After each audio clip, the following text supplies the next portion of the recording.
E aí tu tem a luta toda da Guarda Imperial de Shi'ar com os X-Men, mas existe uma clara desvantagem aqui. A gente percebe isso materializado com a luta do Colossus com o Gladiador, cara. É uma desvantagem visível, assim, sabe? Tu sabe que o Colossus vai levar uma camaçada de pau do super-homem moicano aí. Não, e o mais legal é que no meio do quebra-pau, os X-Men numa desvantagem fodida, tem uma porra nada a ver, que é o Wolverine para dentro da fortaleza do Vigia lá e ganhar uma aula de história. Porra, velho, caralho. Tinha hora pior pro cara fazer um telefone segundo grau, não, bicho?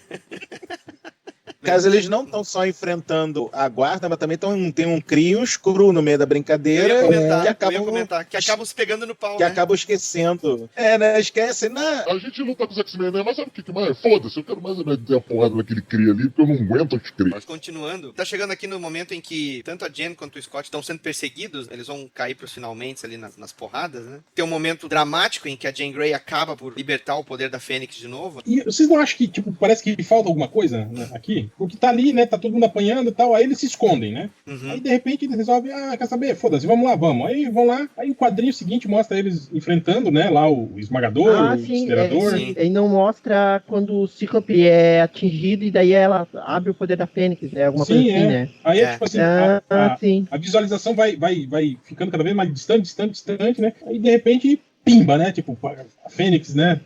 Ficou louca de novo, né, tal. Tu sabe, a impressão que eu tenho é que esse é o ponto em que precisou ser alterada a história. Tu sabe, né, que tu tem um final alternativo, e esse final alternativo só foi concluído, né, a história do final alternativo, quando houve o arranca-rabo do Jim Shooter, de que o Byrne queria deixar ela viva, o Claremont que ela devia estar morta, e o Jim Shooter enfatizou. O Claremont queria morta, o Byrne queria viva. Isso, e o Jim Shooter falou... Não, ela matou uma galáxia, um sistema solar inteiro, ela tem que morrer. E aí... Comida, tá ok? Falou assim, Jim Shooter. O cabelo lembra, hein? O cabelo lembra. Mas assim...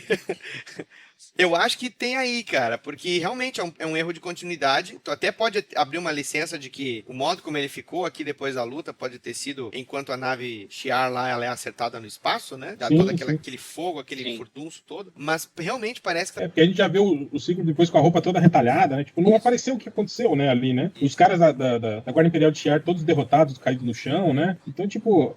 Até o balão de recordatório dá um migué ali. Aconteceu tão rápido que já não pôde se conter, né? Tipo assim... Aconteceu tão rápido que nós não conseguimos nem desenhar aqui a tempo. Vou mostrar pra você, né?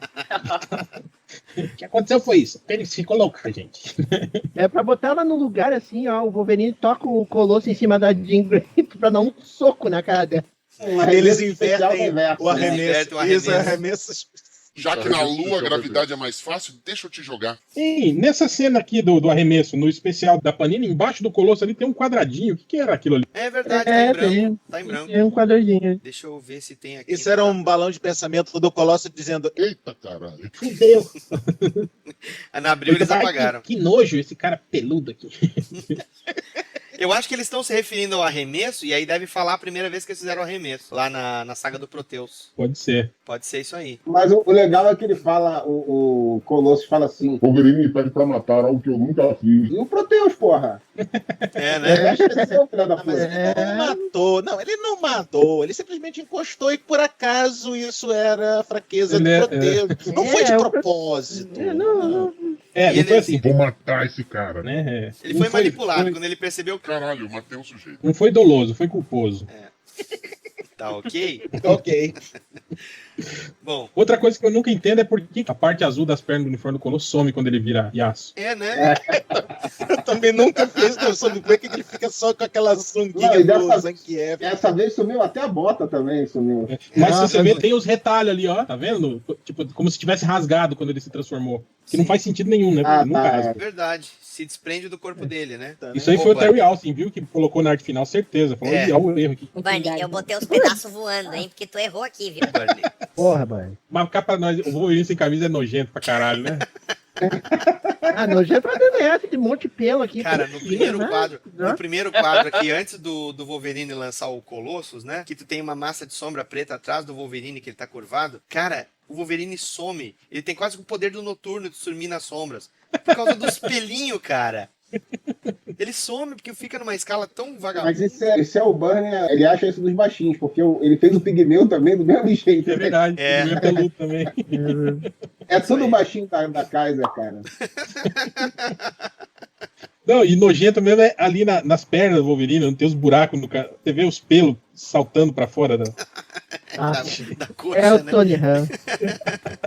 Eu tô vendo que a gente tá evitando o inevitável, né? Vamos lá. A gente tá rindo muito, mas agora vem a parte triste. O desfecho. A Fênix se sacrificando. Ela ativa, né, uma arma, né, à distância, usando o poder dela, dá um tiro mortífero e ela vira pó na frente do Scott Summers. Porra, tu vê que só pode ter sido enjambrado. Não é crível a Fênix morrer com um disparo do arminho, cara. O balão todo de recordatório, quer dizer, na fala do Cíclope todo, depois ele explica até, inclusive, o lance da arma, viu? Ele fala, né, que ela sabia que as armas estavam ali. Que ele viu na mente dela e tudo mais. Né? Foi tudo um plano, desde o início. Desde o início, ela ia morrer. Morre. Eu sei de um plano.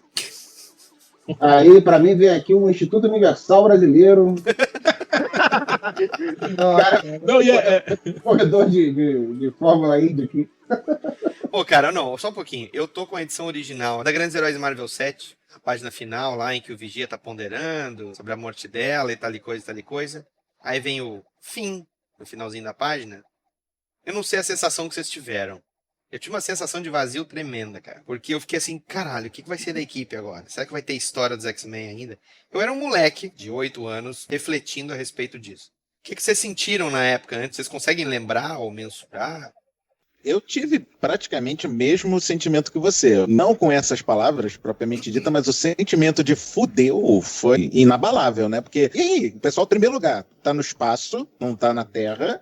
Segundo lugar, perdeu-se a personagem mais carismática e poderosa que tinha na equipe, que era a Jean Grey, enquanto Fênix, isso não tem nem dúvida. E o sentimento de, e aí, vai continuar? Não vai continuar? Como é que vai ficar? Isso é meu, pessoal, tá? Sempre que se termina uma história com Vigia, termina-se numa deprê, cara. Vigia é sempre o prenúncio pro final melancólico. Né? É o superpoder do Vigia, deixar a gente deprimido, né? É, né? Um cara que usa uma toga e aí fica só olhando os outros. Voyeur, né? Voyeur. É um voyeur dos caras. A vestimenta dele não é nada. Se você deparar com o Vigia, o tamanho dessa testa de ovo, cara, você não vai conseguir olhar pra marcada. Não olhar pra cabeça. Puta que cabeção, velho. Júlio, o que tu sentiu? Sim, é o que eu te falei. Na verdade, eu já tinha um spoiler dessa história, né? Porque eu comecei a ler.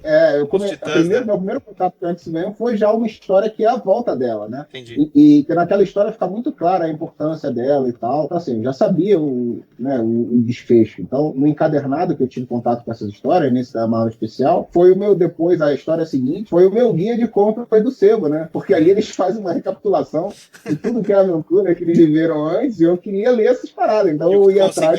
E o que tu conseguia achar, tudo bem, mas o que tu não conseguia achar, só o flashback bastava. Era a da Terra Selvagem, eu demorei muitos anos pra conseguir ler. A do Mesmero, acho que eu não tinha conseguido achar. E Andy, na época também, tu consegue lembrar como é que a tua cabecinha de japonês que sofria bullying passou por isso? Cara, acabou? Não pode ser, sabe? Você gira a página e procura algo assim. Não pode ter acabado assim, né? É brusco, né? Deixa mais dramático ainda, né?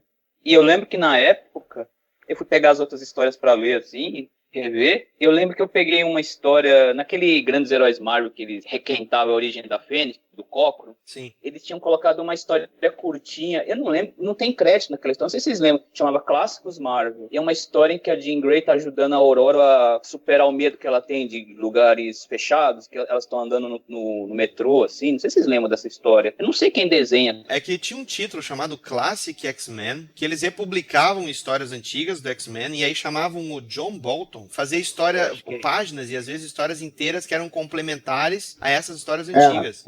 Ele enxertava algumas coisas dentro das histórias clássicas, né? Algumas páginas, e outras ele era uma história completa, inteira, a mais legal que eu achei, é justamente uma dessa que é inteira, que é da primeira noite, né? Que mostra aquela transição ali de quando chegou o pessoal novo e o pessoal antigo ainda não tinha decidido o que ia fazer da vida, né? Com a chegada daquela galera ali. Porque nas histórias clássicas é um corte brusco, né? Chega a galera nova lá dentro do Krakow e lá numa sequência todo mundo vaza, né? E aí desenhou uma história do Claremont, né? Essa interação deles ali inicial. Mostrando o cara chega no banheiro, tá cheio de pelo. Fala, puta, esse Wolverine é foda, vou embora daqui. Mostrando o Wolverine tá em cima da Jean e quem vai pra cima dele puto é o Anjo, não é nem o Ciclope, que já é um corno conformado mesmo. Porque eu tô falando isso porque quando tem depois o velório dela, não é só ele que perdeu, né? A Aurora perdeu a melhor amiga, né? Todo mundo se fudeu naquilo. E tu, Will? Cara, eu acho que teve um pouco disso do que o Andy falou, de ler o final, ver o tiro, o clarão fumegante ali no chão, o Cíclope chorando e tal. Aí ler o texto todo, né? A explicação ali filosófica do Vigia sobre a condição humana, né? Sobre o poder corromper a pessoa e mesmo assim ela manter a humanidade, não sei o quê, tá. E aí virar a página e caralho, velho. Tipo, é isso, né? Acabou, morreu mesmo, né, cara? Tipo, e eu acho que piorou ainda depois, na próxima edição dos Superaventuras Marvel, tem a elegia, né? Eles no velório dela. Pois é, cara. E, cara,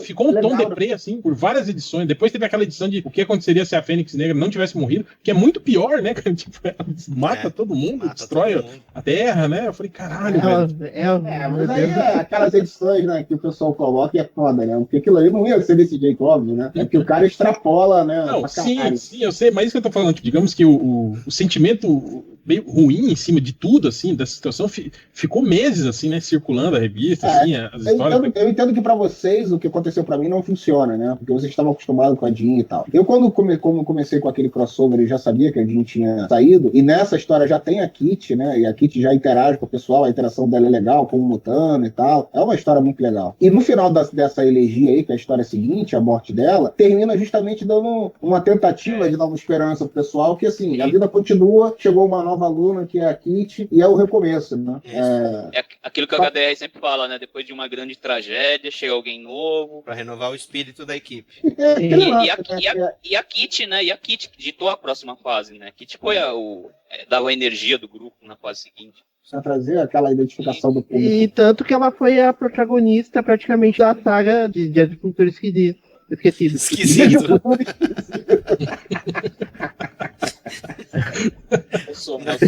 Mas realmente assim, era esquisito a parada. A sensação que eu comento de vazio é porque a gente não tinha, talvez tirando a morte da Gwen Stacy, pra quem leu na época, mas a nossa recordação de personagens que tinham uma longa permanência dentro de um título e tinha essa afeição, né, entre esses personagens, a nossa experiência como leitor não tinha um precedente parecido. A gente for recordar mesmo, a gente não tinha parado para acompanhar uma história por tanto tempo e ver um desses personagens morrendo. O Pássaro Trovejante mesmo, a gente não viu a morte dele.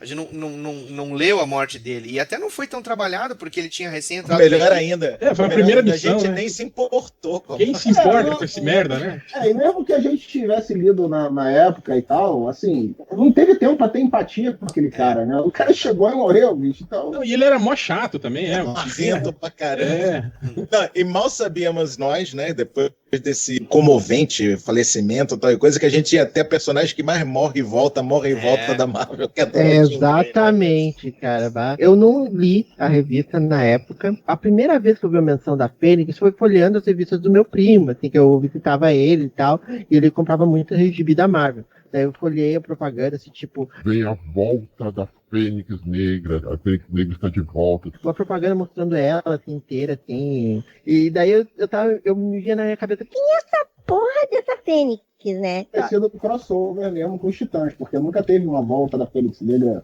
né, com essa divulgação, assim.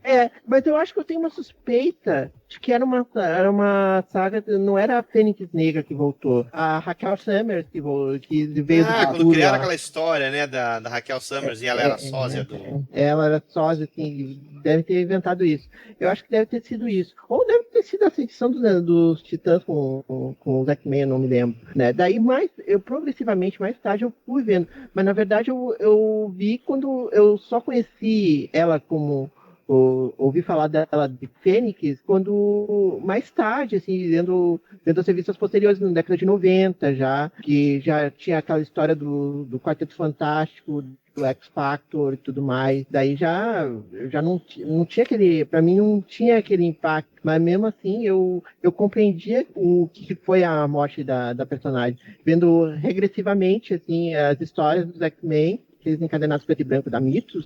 Imagina só como deve ter sido impactante na época. Vamos pegar essa personagemzinha aqui, a Garota Marvel, assim, deixar ela mais interessante, mais poderosa, assim, né? Porque ela tá meio no grupo, assim, e tal, vamos deixar ela mais poderosa, assim, vamos dar uns poder pra ela. Daí dá um super poder pra ela, daí aos poucos tu vai vendo, assim, vão acrescentando mais uma coisa. Ela fica poderosa demais, assim, vamos fazer o seguinte, vamos transformar ela numa vilã aí, que fica muito mais interessante. Aí desengolou pra eu não sei eu não sei se foi uma coisa tão ao sabor do momento, sabe? Conhecendo o trabalho do Claremont e o modo como ele construiu a história, eu acho que toda essa storyline ele foi construído e foi aplicado no ritmo natural das coisas. Só que no momento que ela faz o que faz no final, houve o dilema moral, e esse dilema moral, o editorial da Marvel pesou muito mais. Sim. Eu lembro que na Grandes Heróis Marvel 9, que foi justamente esse encontro dos Titãs, no final tem uma parte de texto que é justamente o pessoal conversando, né, alguma conferência, sei lá, que eles tiveram, painel, não sei o quê, conversando sobre como foi a morte da Fênix. Aí tá o Shooter, o Bernie, Isso. tá a Louise, tá o Jim Sally Cup, não sei se eu tô vendo Uma aqui. letrinha pequenininha, É. beleza. Acho que o Claremont tá também. O Claremont entra depois. E aí o eles encadernado da Bill da saga da Fênix Negra é a última coisa que tá. eles botam também, nessa que eu tenho aqui, eles repetiram, mas isso saiu primeiro no Grande Heróis Marvel 9. Isso. E aí eles discutem tudo isso, né? Ali tá bem descrito como é que foi a interferência e tal, o porquê que houve isso. Claro que não, como estão todos ali, né? Ninguém tá falando tudo que gostaria de falar do Shooter, porque ele tá presente. Tá presente, é. Mas eles discutem bem. Uma das coisas que eles falam, se eu não me engano, porque eu não reli, é isso também, né? O nível de poder que ela chegou, isso começava a atrapalhar as histórias, né, cara? Porque era um desnível absurdo com os outros personagens. Agora, que tá mais fácil de ler no encadernado da Panini, tá? Tá bem Tá, mais fácil de ler isso.